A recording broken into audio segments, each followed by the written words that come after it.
사람은 언제 슬플까요? 언제 슬픔이 찾아올까요? 사람에게 슬픔은 대개 예상치 못한 상실, 이별, 죽음, 실패와 같은 충격적인 사건이나 변화가 찾아올 때 슬픔이 찾아온다고들 합니다.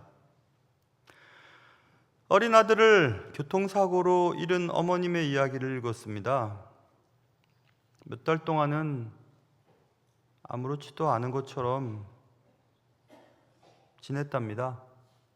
나머지 아이들도 돌봐야 되니까. 어느 날 장을 보러 갔는데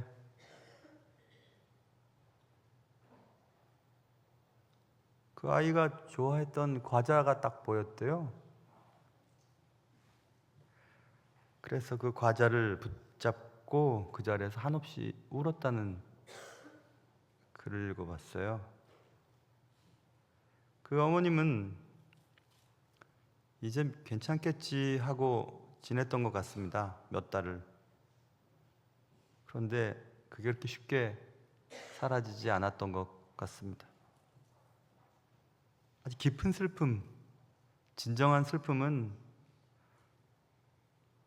사랑이 깊을수록 더 커진다는 이야기가 있습니다. 반대도 생각할 수 있습니다. 나이가 많이 들은, 많이 잡수신 어른이 몸이 너무 아파서 자식들에게 얘기하려니 맨날 아프다는 얘기하면 좋아할 자식 없고, 배우자에게 얘기해도 그렇고, 아유 참다가 너무 아파서 누워서 이제 얘기하는 겁니다. 너무 아프니까. 그때 하는 말, 엄마 이렇게 부르죠. 그게 바로 사랑 그리고 슬픔 아닐까 생각했습니다. 시간이 한참 지났지만 갑자기 어머님이 그리워지는 때, 갑자기 먼저 떠난 아이가 보고 싶을 때, 그럴 때 슬픔은 그냥 물밀듯이 찾아옵니다. 슬픔은 누구에게나 찾아오는 자연스러운 감정이라고 해도 그것을 억누르기가 쉽지는 않습니다. 그래서 사람들은 억누르기보다는 자연스럽게 받아들여야 한다고 말을 합니다.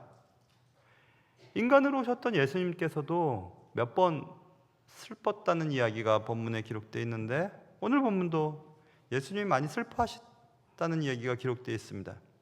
그것은 그가 앞으로 당할 십자가의 고난 때문에 슬픈 것이 아니고, 그가 그토록 사랑하고 지켜주고 싶었던 예루살렘이 예수님의 사랑을 거부한 이후에 받게 될 비극적인 결말을 생각해 보니 주님이 슬프셨어요. 그런 이야기가 오늘 본문에 써 있습니다.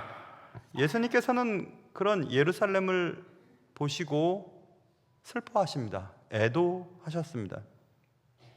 왜 그러셨을까? 그리고 주님께서는 지금 여러분과 저를 보시고 어떻게 생각하실까? 그런 이야기들을 한번 나눠보려고 합니다. 오늘 말씀을 통해서 예루살렘을 애도하셨던 예수님에 대해서 생각해보고 은혜 받는 귀한 시간 될 수 있기를 주님의 이름으로 축원합니다. 오늘 본문은 어떤 바리새인들이 예수님께 한 이야기를 한 것으로부터 시작이 됩니다. 31절, 어떤 바리새인들이 나와서 이르되 나가서 여기를 떠나소서, 헤롯이 당신을 죽이고자 합니다. 이렇게 예수님께 말씀했습니다. 바리새인이라고 하면 예수님이 싫어하셨고, 또 바리새인이라고 하면 이런 말을 했을 리가 없어. 바리새인이 분명히 무슨 꿍꿍이가 있었길래 예수님을 떠나도록 하셨던 것이 틀림이 없어 라고 생각하기가 쉽습니다. 그래서 사람들은 바리새인들의 이런 말은 예수님을 그 지역에서 떠나게 하기 위한 시도였을 것이지 진심으로 예수님을 걱정한 것은 아니었을 거야 라고 생각합니다. 그럴 수도 있고 그렇지 않을 수도 있습니다. 여기서 말하는 헤롯은 세례 요한을 목을 잘라 죽인 헤롯 안티파스를 말하는 것이거든요. 그러니 정말 헤롯이 당신을 죽이고자 하니까 빨리 피하십시오라고 얘기했던 바리새인들의 말이 과연 진심일까? 아니면 그냥 음모였을까? 학자들에 따라서 갈립니다. 그러나 저는 이 바리새인들의 말이 진심으로 보고 싶어요. 왜냐하면 어디나 좋은 사람들은 있기 마련이거든요. 7장 36절에도 어떤 바리새인이 예수님을 식사에 초대하는 장면이 나옵니다. 식사 초대했던 바리새인의 마음은 진심이었을 것이라고 생각이 듭니다. 모든 사람들이 그들이 가진 출생지나 경험이나 배경이나 타이틀로 인하여 선입견을 받게 되는 경우들이 제법 많습니다. 우리는 그럴 필요가 없죠. 바리새인들은 다 그래 라고 말할 수도 없고 교회 다니는 사람들은 다 착해 그렇게 말할 수도 없습니다. 실제로 그렇지 않으니까. 며칠 전 어떤 부부와 식사를 했습니다. 무슨 얘기를 하다가 그런 얘기를 하게 됐어요. 안, 강, 최 고집이 세다고 뭐 그런 얘기를 하다가 얘기를 먼저 꺼낸 그 부부가 그렇지 않다고, 안 씨랑 강 씨랑 최 씨가 고집 센 게 아니라고, 사실은 안강읍에 최 씨가 고집이 세서 그로부터 후손들이 안 씨, 강 씨, 최 씨가 고집 세다는 얘기가 나왔다고, 이런 얘기를 그 부부가 하였습니다. 그 부부의 성은 둘 다 안 씨였습니다. 그래서 목사님이나 저희나 이 괜히 오해를 받는 거라고, 우리는 고집 세지 않다고. 그래, 날 보니까 그런 것 같아. 그런 생각도 했습니다. 그리고 또 안강읍에 사는 최 씨가 고집이 세다는 말도 가만히 인터넷에 찾아봤더니 고집 센 게 아니라 결계가 있고 기계가 있고 충성심이 있었답니다.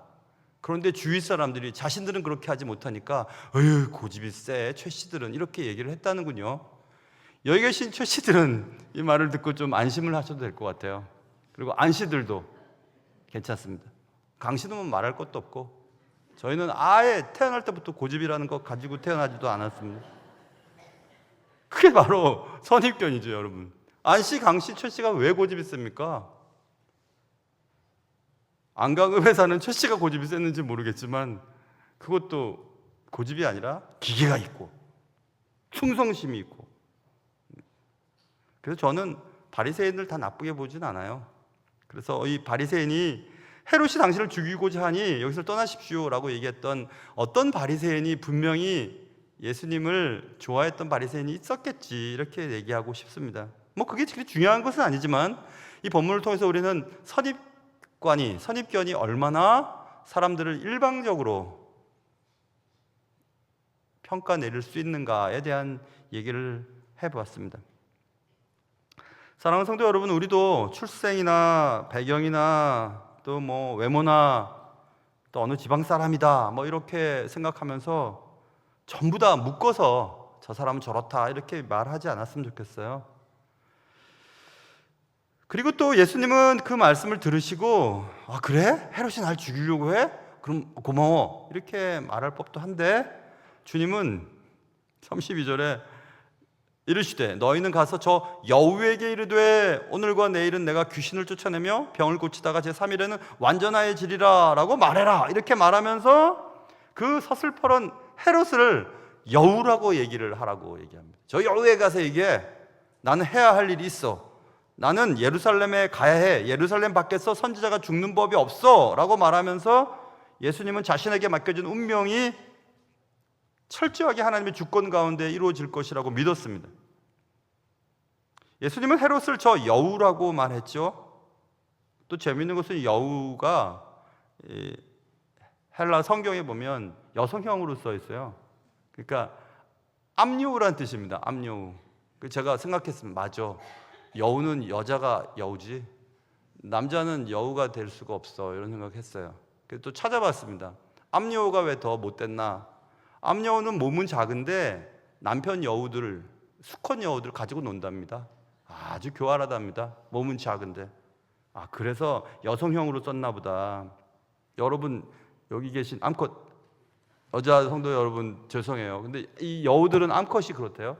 근데 이 여우라고 하는 표현은 1세기 유대인들에게 있어서 하찮은 동물 가운데 대표적인 인물이 여우거든요. 그러니까 하찮다라고 하는, 주님 보실 때 서스리펄은 헤롯의 권력은 내가 볼 때 하찮다 이렇게 말하는 의미도 있을 수 있고, 왜냐하면 성경에 보면 느헤미야 4장 3절에서 성벽을 막 재건하던 이스라엘 백성들을 도비아가 와서 야, 여우가 올라가도 그 성벽 무너질 거야, 형편없어 라고 하는 것을 보면 작은 여우가 올라가도 무너질 만큼 형편없는 건축물이라 라는 얘기를 하는 경우가 있고, 솔로몬의 아가서에 보면 우리를 위하여 여우 곧 포도원을 허는 작은 여우를 잡으라. 우리의 포도원에 꽃이 피었음이라. 포도원에 꽃이 피고 열매를 맺으려고 하는데 작은 여우가 와서 포도원을 허는 못된 여우. 그래서 교활하다는 의미도 들어가 있거든요. 그래서 예수님께서는 헤롯을 하찮아, 그걸 교활한 사람이야 라고 얘기를 했습니다. 대단하죠, 예수님. 한번 그냥 명령만 내리면 목이 잘려 죽임을 당할 수 있을 텐데 그렇게 얘기합니다. 이렇게 왜 예수님은 담대할 수 있을까요? 예수님은 그런 위협이 자신에게 통하지 않을 것이라는 점을 분명히 알고 있었기 때문에 그랬습니다. 왜냐하면 하나님은 세상의 주관자이시고 예수님께서 하나님의 사명을, 하나님이 보내신 사명을 감당해야만 그의 사명이, 그의 인생이 끝날 것이라고 그는 여겼기 때문에 그랬습니다. 예수님은 하나님의 주권을 믿었습니다. 우리는 다 예수님을 닮고 싶지요. 예수님의 성품을 닮고 싶지만 이런 것도 닮아야 될 것 같아요. 죽음 앞에 겁을 내는 자여라고 하는 찬양이 있잖아요. 여러분, 우리가 지난 수요일 날 당기면 시리즈 2에서 지금 죽으면 하나님을 볼 수 있습니까? 라고 하는 주제를 가지고 말씀을 나누었죠. 여러분, 죽음이 한 번도 경험해보지 못했으니까 두려운 것은 사실이지만 그렇게 두려워할 필요는 없어요. 왜냐하면 우리가 언제 죽을지, 어떻게 죽을지 그것은 사람에게 달려있지 않고 환경에 달려있는 것도 아닙니다. 헤롯이 당신을 죽이고자 합니다 라는 바리새인의 얘기를 들었지만 예수님은 그 말에 전혀 미동하지 않습니다. 하찮은 놈의 말을 무슨 말이라고 들어? 그렇게 말할 수 있는 것은 하나님의 주권적인 섭리가 그의 사역 가운데 계속될 것이라고 하는 믿음이 있었기 때문에 그랬습니다. 이런 믿음이 우리 그리스도인들에게 필요합니다. 디트리 본 회퍼라고 하는 유명한 독일 신학자가 있습니다. 가끔씩 여러분 들어보셨을 거예요. 디사이플, 제자도에 관한 책들도 많이 쓰고 공동체에 대한 책들도 많이 쓰고 유명한 신학자입니다. 그는 30세가 되기 전에 박사학위를 받고 교수가 됐으니 대단한 사람이죠. 독일 신학자였던 그가 미국의 유니온 신학교의 교수 사역을 합니다. 그런데 자기 고국 독일에 나치가 정권을 잡고 백성들을 괴롭힌다는 소식을 접하고 그는 독일로 귀환하기로 결심을 합니다. 유니온 신학교의 다른 동료 교수들이 그를 말립니다. 지금 가면 죽는다고, 큰일 난다고. 그때 디트리 보네퍼가 동료 교수들에게 이렇게 얘기를 합니다. 책에서 읽었습니다. 내 생명은 하나님의 손 안에 있습니다. 걱정하지 마십시오. 이렇게 얘기합니다. 그리고 독일로 들어가서 나치 정권의 히틀러 암살 모의에 가담했다가 들통이 나서 44년도에 아마 교수형으로 죽임을 당하게 되죠. 그런 담대함이 어디서 왔을까? 그건 내 생명도 하나님의 손 안에 있고 역사를 움직이시는 분도 하나님께 있다는 것을 믿었기 때문에 그런 겁니다. 사명 완수할 때까지 하나님의 주권적인 섭리가 내 삶 속에 계속 이어질 것이라고 하는 믿음, 그런 믿음이 있어야 세상 속에서 담대하게 살 수 있으리라는 생각이 들었습니다. 예수님께서는 오늘 그리고 내일 모레까지는 내가 갈 길을 갈 거야 라고 말씀하셨습니다. 이것을 문자적으로 해석하면 안 됩니다. 3일 동안은 그러면 안 죽을 거야, 이렇게 해석을 해버리면 안 됩니다. 지금 육부 예배가 시작되고 틈새 예배라는 제목을 가지고 육부 예배를 시작하고 있고, 제일 처음 우리가 다루는 것은 성경론이었습니다. 성경론을 이해하려면 성경의 계시, revelation, 성경의 영감, inspiration, 그리고 오늘 마지막 성경의 권위, authority라고 하는 주제를 오늘 공부할 텐데, 우리가 맨 처음 본 것처럼 성경의 영감이나 계시가 문자적인 것을 받아들이는 데서 증명되는 것은 아니라는 것을 말씀드렸어요.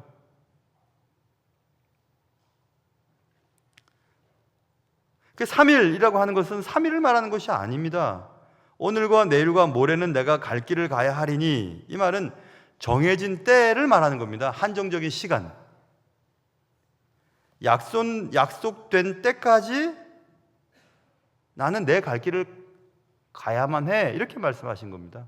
그러니까 하나님이 약속하신 때까지는 나는 사명을 계속 감당할 거야, 이 얘기를 하시는 겁니다. 그래서 문자적인 시간표로 이해할 것이 아니고 관용적인 표현으로 이해해야만 된다.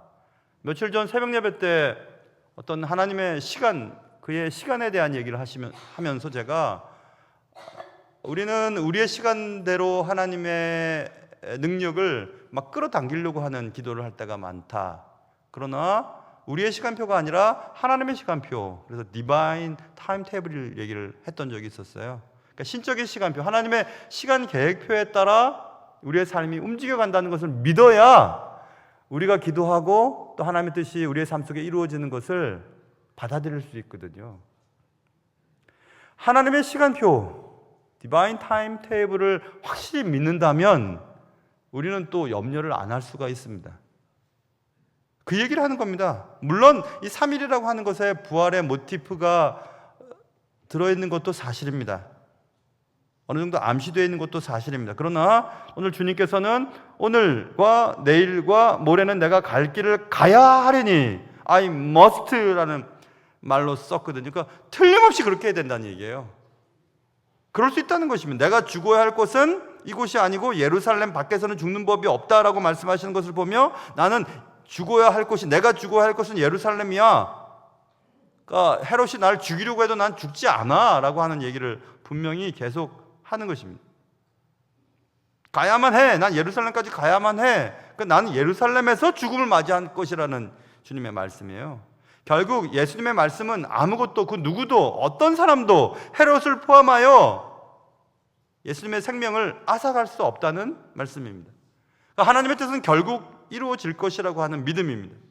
온 세상, 그리고 여러분과 저의 삶에 대한 하나님의 주권적인 섭리가 결국 이루어지고야 말 것이라고 하는 믿음이 있어야 우리는 이 땅의 삶을 살아갈 때 담대하게 살 수 있습니다. 주님이 그 얘기를 하셨습니다. 얼마나 담대하세요? 당대의 최고 권력자인 헤롯 앞에서 저 암여우 봐봐, 저 교활하고 하찮은 것, 네가 날 아무렇게도 할 수 없어, 이렇게 말할 만큼 그는 강한 자에게 강했던 분이셨어요.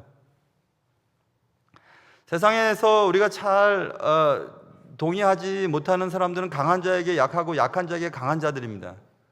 그런 자는 좀 비겁해 보이기도 합니다. 그런데 예수님은 강한 자에게 강하셨어요. 헤롯에게 암여우라고 말할 만큼 강하셨습니다. 그리고 34절부터 35절까지는 갑자기 주님은 굉장히 약한 모습으로 기록되어 있습니다. 33절 끄트머리와 34절에 예루살렘아 예루살렘아 예루살렘아 세 번씩 반복하면서 예루살렘에 대한 강한 연민을 보여주고 있습니다. 예수님께서 예루살렘에 대해서 얼마나 강한 연민을 가지고 있었는지, 암탉이 제 새끼를 날개 아래에 모음같이 내가 너희의 자녀를 모으려고 한 일이 몇 번이나 있었냐, 그러나 너희가 원하지 아니하였도다, 이렇게 말하면서 그는 자신이 암탉이었고 이스라엘 백성들, 예루살렘의 백성들을 새끼라고 비유하면서 암탉이 자기 새끼를 자기 날개 안으로 모으려고 내가 얼마나 했냐, 이렇게 말씀하고 있어요. 예수님의 모든 시도, 하나님의 백성들이 하나님의 품으로 이끌어 가려고 했던 예수님의 시도가 수포로 돌아갔음을 말씀하고 있습니다. 그리고 이제 결국 남은 것은 보라, 35절, 너희 집이 황폐하여 버림바 될 것이다, 이렇게 말하고 있어요. 내가 너에게 이르노니 너희가 주의 이름으로 오시는 이를 찬송하리로다 할 때까지는 나를 다시는 보지 못하리라 라고 말하고 있습니다. 버림받았다. 이제 결국 남은 것은 예루살렘에게 닥칠 심판에 대한 얘기를 하시는 것입니다. 버림받았다.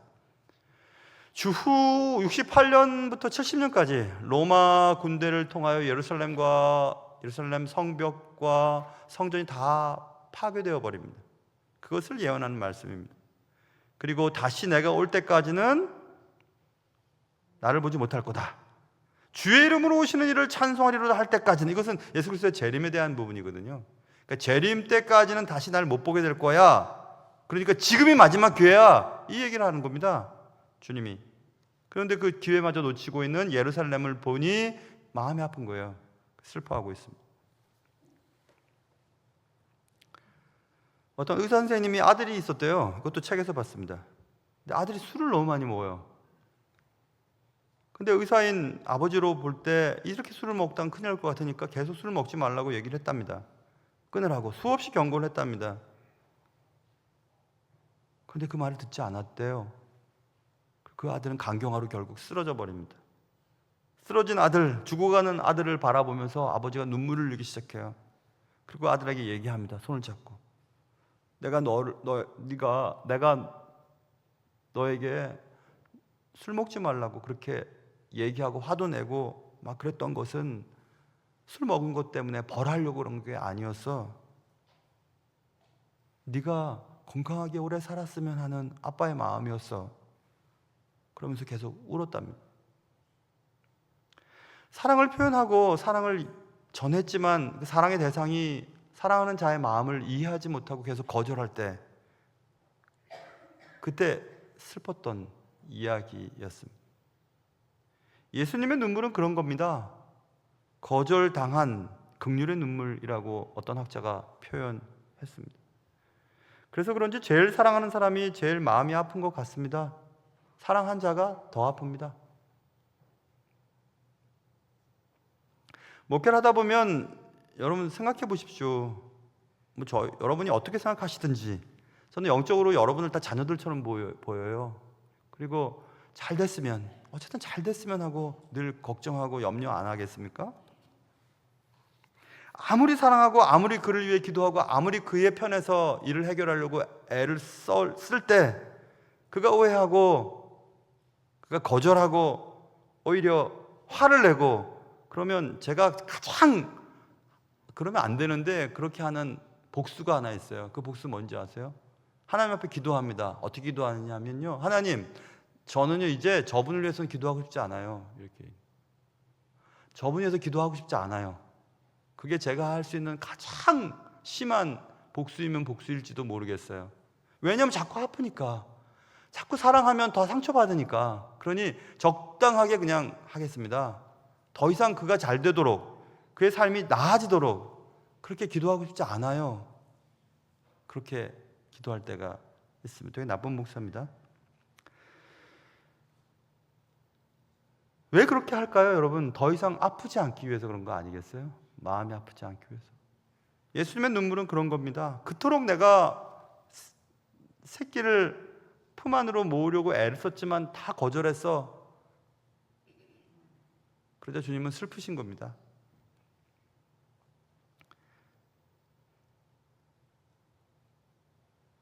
앞으로 닥칠 이 심판, 황폐하게 될 거야, 버림받을 거야 라고 했던 이 심판은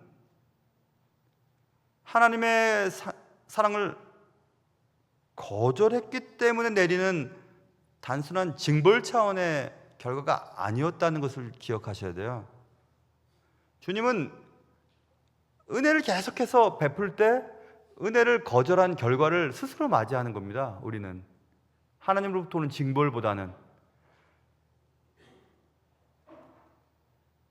스스로 자신을 방어할 수 없는 맹수의 새끼들을 맹수가 보호하고 있는데 자꾸 거절을 하면서 어머니와 자기 아버지의 품에서 자꾸 떠나는 어린 맹수들은 다른 맹수들한테 잡혀먹히게 되는 거잖아요. 그것이 징벌인가요? 아닙니다.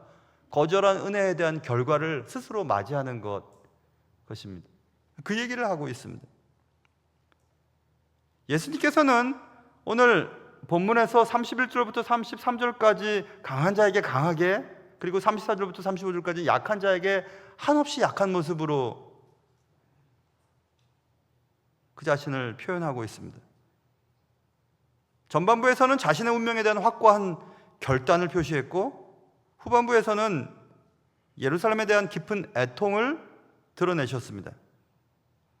예수님께서는 자신이 보호하고 사랑하고 애타게 바랐던 예루살렘이 자신을 거부한 도시가 되어버렸고, 결국 그 도시에서 그는 죽임을 당하게 될 것이라는 사실을 그는 알고 있었습니다. 그래서 주님은 그런 예루살렘을 보시고 애도하셨습니다. 소크라테스가 죽기 전에, 소크라테스는 청년들의 마음을 오염시킨다는 말도 안 되는 죄목을 가지고 죽임을 당하게 되죠. 사형 집행자가 소크라테스를 사형시키기 위해 왔을 때 사형 집행자가 울기 시작했답니다. 슬펐답니다. 아무런 죄도 없는 소크라테스가 죽임을 당하는 일에 자기가 사형 집행자로 서 있는 것이 너무 힘들었던 것 같아요. 피고인은 소크라테스고 사형 집행인은 사형 집행자였습니다. 그런데 예수님은 사형 집행자 앞에 선 피고인이잖아요, 사실은. 그런데 피고인이 자신을 사형 집행할 자들을 보면서 울고 있는 거예요. 슬픈 거예요. 이런 일이 어떻게 있을 수 있죠? 세상에서 이런 사랑을 보신 적이 있습니까? 날 아프게 하고 날 죽이려고 하는 자를 보면서 안 된 마음을 가지고 우는 겁니다. 슬픈 겁니다. 그런 사랑을 보신 적이 있으세요? 예수님의 사랑은 그런 사랑입니다. 예수님은 예루살렘이 자신을 거부할 것 때문에, 그것 때문에 우신 게 아니라 자신이 베풀고자 하시는 보호와 위로, 그것을 예루살렘이 거부했기 때문에 그 사실이 슬펐던 겁니다. 내가 이토록 너를 사랑했는데, 그것을 알지 못하는 마치 사춘기 자녀들처럼, 혹은 배우자처럼, 혹은 목회자가 그토록 사랑하고 잘 되기를 바랬던 어떤 성도들의 거부함과 같이 그때 슬픈 겁니다. 예수님께서 우리에게 바라시는 것이 무엇일까요, 여러분? 예수님은 우리의 삶에서 무엇을 기대하실까요? 나는 과연 예수님의 기대에 충족하는 삶을 살고 있을까요? 예수님께서 내 삶을 지금 바라보신다면 슬퍼하실까요? 어떻게 하실까요? 가끔씩 새벽에 본문 말씀과 잘 적용이 되면 새벽 예배 때는 좀 자유로우니까 가끔씩 불렀던 노래들이 있었습니다. 제가 정말 바라던 가사가 담긴 노래였는데,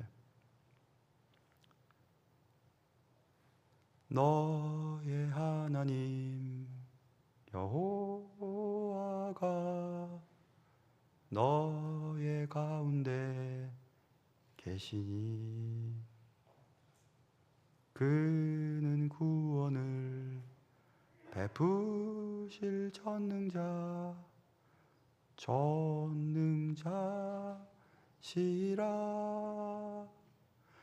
그가 너로 인하여 기쁨을 이기지 못하시며 너를 잠잠히 사랑하시며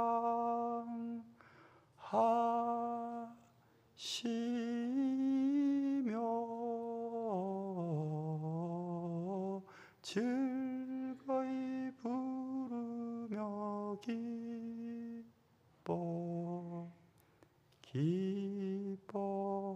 기뻐하시리라. 즐거이 부르며 기뻐하시리라.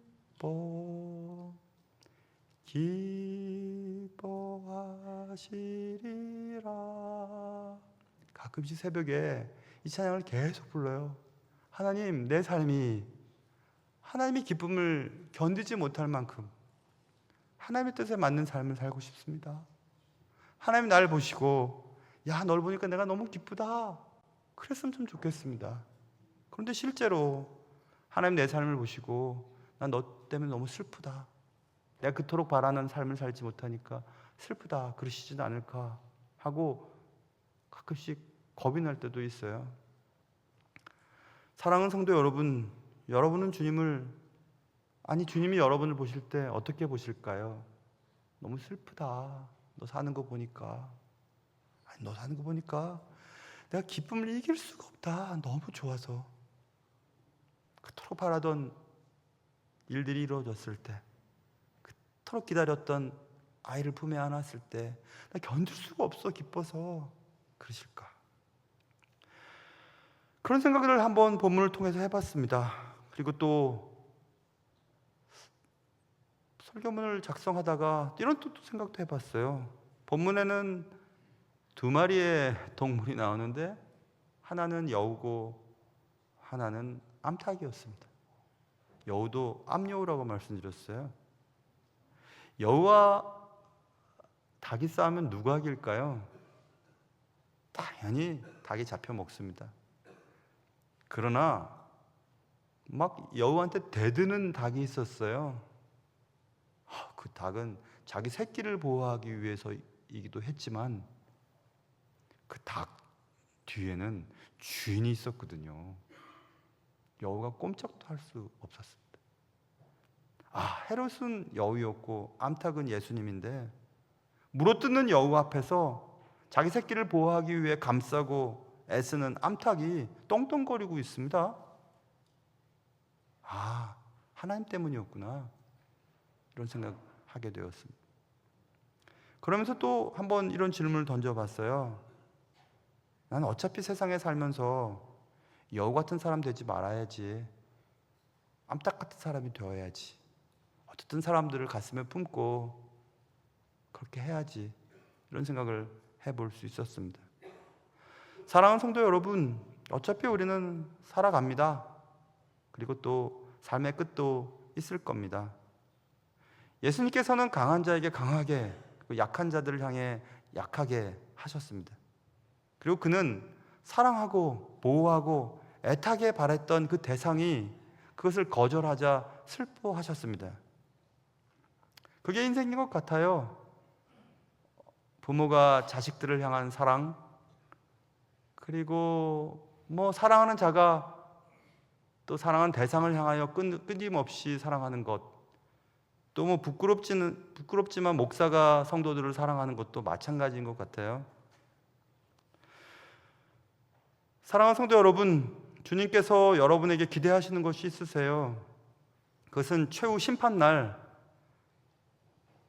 그때 주님을 만나는 두려운 만남이 아니고 매 순간, 또 매 시간, 매일 여러분에게 사랑의 메시지를 보내시는 주님의 그 사랑 안에서 주님이 기뻐하는 삶을 살아갈 수 있는 그런 은혜가 여러분과 저의 삶 속에 있기를 주님의 이름으로 축원합니다. 기도하겠습니다. 하나님 아버지, 예루살렘을 보시고 애도하셨던 예수님의 그 모습을 보면서 우리도 어떻게 살아야 할지 한번 생각해 봤습니다. 지금 주님께서 우리의 삶을 보시고, 야, 너 때문에 많이 슬프다, 그러실지, 아니면 난 너 때문에 기쁨을 이길 수가 없단다 라고 말씀하실지 늘 생각해 보며 여우같이 살지 말고 암탉처럼, 그렇게 주님처럼 주님을 닮은 사람으로 살 수 있도록 도와주시옵소서. 예수님의 이름으로 기도합니다.